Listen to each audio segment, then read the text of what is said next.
Webale kutwegattako akadde kalipota embeera y'obudde ng'omwanjuzi nze Juliet Nantiza.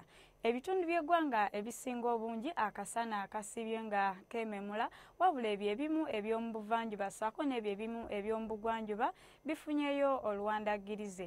Ku makya tusuubira okeera n'enkuba mu bitundu by'eggwanga ebisinga obungi okuggyako ebitundu ebyo ebimu eby'omu bukiikakkono nga yo tusuubira akasana okwaka ate nga bwe kakubaakubamu.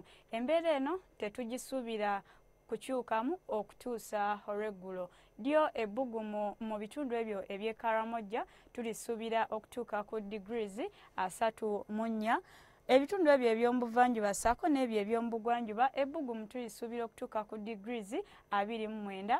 Kampala ssaako n'emirano ebbugumu tulisuubira okubeera ku degrees 28. Olwo yo mu nsozi ez'e Kabale ebbugumu tulisuubira okutuuka ku degrees 25.